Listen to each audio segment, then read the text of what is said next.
folks, Juan Restrepo here, president of the Florida Real Estate Investor Association, bringing you another edition of The Fan, the FLREIA Action News. And news we've got some shocking news that's coming up here, but before that, we want you to mark your calendars for a couple things. One, Friday, December 10th. Friday, December 10th, at our church at Victory Worship Center, we'll bring joy to the world, so a Christmas tree lighting ceremony, fun, hot chocolate, it might be cool that night, and all other festivities. And then on January 20th, a double premiere. We're going to talk a little bit more of that at the end of the broadcast, so stay tuned for that, all right? And shocking deals at the Palm Beach auction. What happened? Well, you'll never guess. Deals were stolen. I mean, people always go to the auction because there's great deals. No, today there was incredible deals. What happened was, it appears that somebody from David Stern's office, who was moderating the auction sale, just walked away during some of the sales. And these are the online sales. And why we're talking about this is because there were some deals that went for as low as $600. That's right. There was one property that was assessed for $260,000 that went to sale for $11,000. That's right. Now, we're continuing to investigate this. Our partner, Richard, is the one that brought this news to me, and he's continuing to investigate to make sure these are legitimate sales, but for the most part, everything went through. Even one of our FLREIA members was in on the deal bonanza that day and went down and paid at the courthouse to make sure she got the deal. All right, so incredible stuff going on. All right, news, Daily Business Review, reporting that Bank of America is modifying loans. That's right. They've had to move 1,000 more staff from their sales side over to their servicing side. That's right. They're helping service some of these modifications and trying to put them through. They're getting a lot of pressure from the feds to do so, so this is what they're having to do. Now, this hurts their bottom line. Why? Because these guys are no longer out selling stuff. Now they're over here servicing the loan modifications. So it appears that they're doing some more. Here's a quote from one of their associates there. If the borrower qualifies for either a private modification or a government modification, then we'll complete that. When that's not possible, the bank forecloses. All of this work is requiring more associates, more teammates. So costs are going up, less dividends, but they're hoping that'll change soon. All right. Big story here. Big discounts in foreclosed homes down here. Yep, that's right. Third quarter sales of distressed homes went for 32% less than non-distressed homes. That's right. What happened here? This is what the report is the biggest discounts in 5 years. So for those of you out there looking for opportunities, it's out there, and it's out there galore. Lenders are now more willing to negotiate lower prices for foreclosure, said Chmielewski.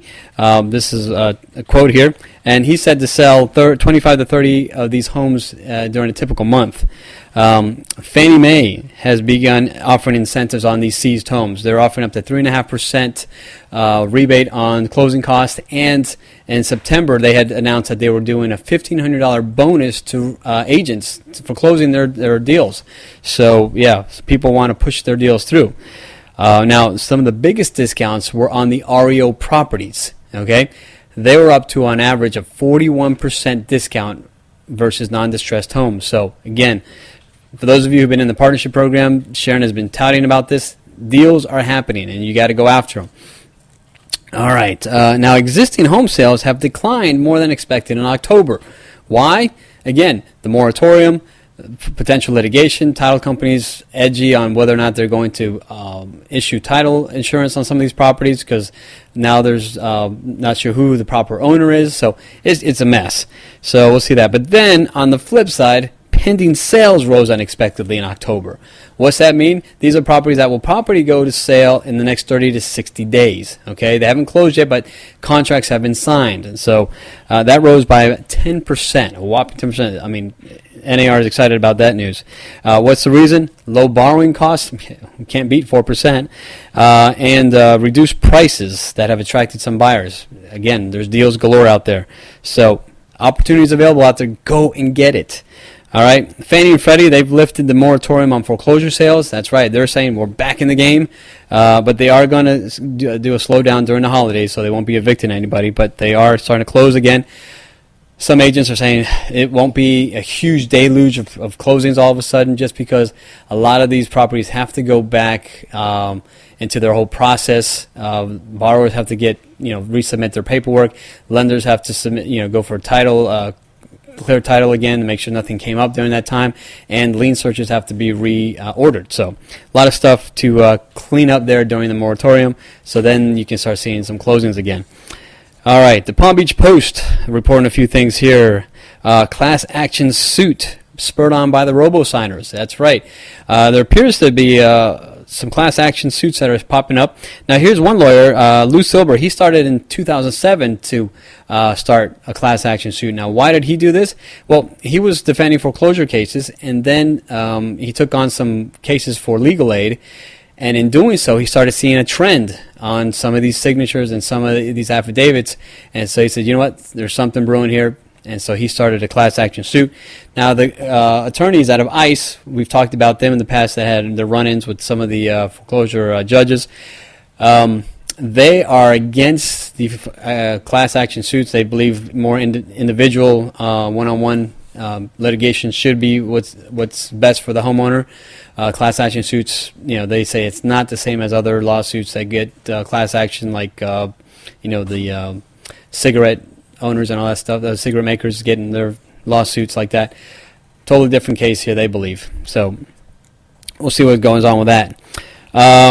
Foreclosures make up more than 1/3 of sales in Palm Beach County. Yeah, in normal circumstances, normal markets, 2 to 3% of properties sold are foreclosed properties. We're at 31% between July 1 and September 30th. That's quite a bit of properties. Florida was at 37%. Yeah, so quite ugly. Now, foreclosure sales have dropped 13% in Florida and 25% nationally. Again, all part of the moratorium and things that held stuff up like that. So, now here's some interesting news. December 8th, another day that will live in for me, it's our anniversary. That's right, Sharon and I celebrate 9 years on December 8th. Yay! Miami Dolphins update. Tough loss against the Bengals. Man, was that ugly. I don't know how I watched that game, but Chad, 3 interceptions. It's frustrating to watch, but I know the coaching staff has made their decisions. They're the boss. They're trying to lead this team, and they're trying to build him up. I tell you, trying to find a new quarterback won't be easy. So we'll see what they decide to do with him. Now we got the Jets on Sunday the 12th at 4 p.m., so that's a critical game for us. If anything, we don't want to lose that game, and we're at the Meadowlands, so could be a crazy game. All right, what else is going on at the FLREIA? Don't forget, every Tuesday at 12:15, our Real Estate Opportunities webinar with Sharon. Great information out there, always new properties coming up. We've got a ton of properties. And speaking of ton of properties, we've got a new website, 32westrealty.com. It's got a new look, a new feel. Check it out and enjoy what's on there. And then also the FLREIA is getting a facelift, and we're coming out with our new website here the next few days, so keep an eye out for that. All right, and don't forget on December 10th at Victory Worship Center, we have our Joy to the World tree lighting ceremony. Have a great time. Come on out, have some hot chocolate, mingle, get to meet some other people there. Have a great time. And then on Saturday, the next day, we have our Smart Strategies for Successful Wholesaling. For those of you in the partnership program, come on out for December 11th at 8:30 in the morning, I think, yeah. And then our Christmas party, that's right, Christmas party, Tuesday, December 14th. Please bring an unwrapped gift in support of Urban Youth Impact. That's right. If you bring some, you get some extra coupons, so come on out for that. And then, yes, don't forget, we are moving to PGA National, which brings me to our next big news. January 20th is our double premiere. 1, the premiere of our new venue at PGA National, and 2, the premiere of a DVD that I worked on with Frank McKinney called The Power of Plan. It's amazing. It's just awesome. So you're going to definitely want to make that investment. You can check it out at frank-mckinney.com/Power of Plan to get a preview of it on the trailer, and also order it for the holidays. And then Frank is going to premiere it at our event on January 20th. So exciting time coming up for 2011. We got a lot of neat stuff coming up. Don't forget to follow us on Twitter, Facebook, and our blog, and also on YouTube. So check us out wherever you can and chime in on whatever you can. We appreciate those of you that are sending us some feedback. All right. That's a wrap. That's the news. That is the news today. And we look forward to seeing you at any one of our upcoming events. It says Juan Restrepo signing off. God bless. This is all we got, then we gotta stop thinking. Every second counts on the clock that's ticking. Gotta live.